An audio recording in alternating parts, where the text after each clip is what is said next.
বাংলাদেশের স্বাধীনতার ইতিহাসই আমরা জানি না।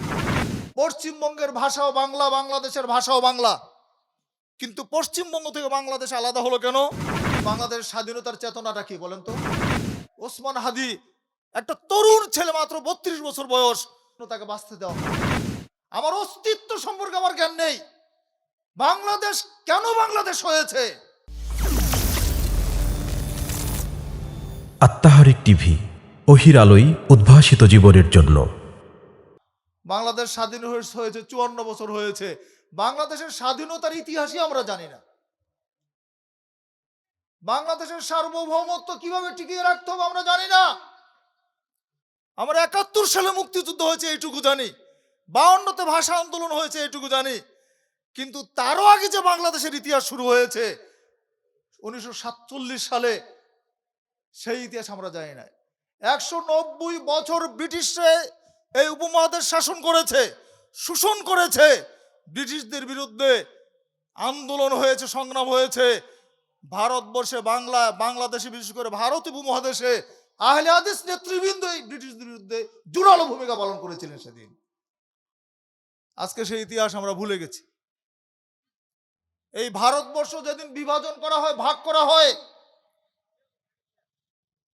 টু নেশন থিওরি, দ্বিজাতি তত্ত্বের ভিত্তিতে ভাগ করা হয়েছিল। হিন্দু মুসলিম দুই জাতি চিন্তা করা হয়েছে। বাংলাদেশের সাথে আছে পশ্চিমবঙ্গ, পশ্চিমবঙ্গের ভাষাও বাংলা, বাংলাদেশের ভাষাও বাংলা, কিন্তু পশ্চিমবঙ্গ থেকে বাংলাদেশ আলাদা হলো কেন? শুধু ইসলামের কারণে। কারণ পশ্চিমবঙ্গের মানুষ হচ্ছে হিন্দু, সংখ্যাগরিষ্ঠ হিন্দু, আর বাংলাদেশের মানুষ সংখ্যাগরিষ্ঠ কি? যার ফলে 2000 কিলোমিটার দূরে হচ্ছে পাকিস্তান, মাঝখানে 2000 কিলোমিটার বিশাল ভারত।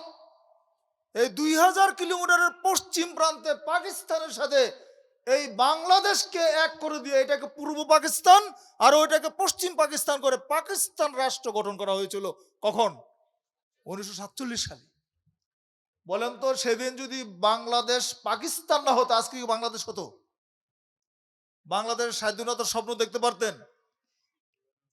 তাহলে বাংলাদেশের স্বাধীনতার চেতনাটা কি বলেন তো? ইসলাম। বাঙালি হুজুগে বাঙালি আমরা, আরে নেতার পিছনে শুধু দৌড়াই, ইতিহাস আমরা জানি না। আমার অস্তিত্ব সম্পর্কে আমার জ্ঞান নেই। বাংলাদেশ কেন বাংলাদেশ হয়েছে? যে ইসলামের কারণে আজকে আমরা স্বাধীন ভূখণ্ড পেয়েছি, সেই ইসলামের কোনো দাম এই দেশে নেই। আপনি হক কথা বলবেন, আপনার একে পছন্দ করবে না। স্বাধীনতার পক্ষে কথা বলবেন, আপনার বিরুদ্ধে লেগে যাবে।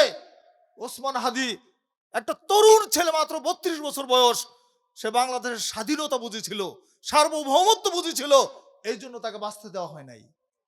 এদেশের প্রেসিডেন্ট জিয়াউর রহমান বাংলাদেশের স্বাধীনতা সার্বভৌমত্ব বুঝেছিলেন।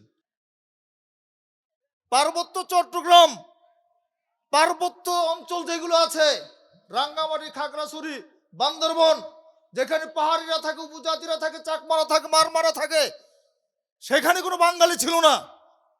প্রেসিডেন্ট জিয়াউর রহমানের অবদান, তিনি তার আমলে বাঙালিদেরকে জমি দিয়ে সেখানে বসতি করে দিয়েছিলেন। যার ফলে আজকে সেখানে বাঙালি পাহাড়ে দুই জাতি বসবাস করছে, সেটা বাংলাদেশের অন্তর্ভুক্ত আছে।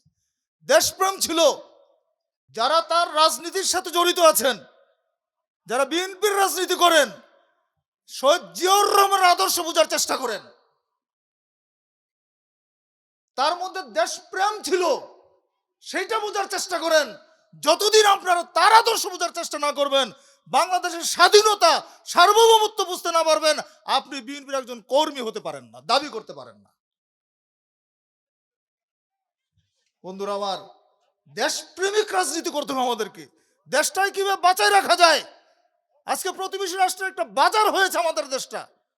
মার্কেটে যান, দেখবেন যে সব ইন্ডিয়ান পণ্যে ভর্তি। কিভাবে বাংলাদেশের মানুষকে ব্লেডও বানাইতে জানে না, বাংলাদেশের মানুষকে জুতাও বানাইতে জানে না। কেন? সব বাইরে থেকে আনতে হবে কেন? কারা করছে এগুলো? বন্ধুরা আমার, এগুলো আমাদেরকে বুঝতে হবে। বাংলাদেশের স্বাধীনতার মূল চেতনা হচ্ছে ইসলাম। ইসলাম যদি জিতে, ইসলাম যদি বিজয়ী থাকে, এদেশের স্বাধীনতা টিকে থাকবে ইনশাআল্লাহ। যদি ইসলাম যদি না থাকে এদেশের স্বাধীনতা একদিন বিলীন হয়ে যেতে বাধ্য।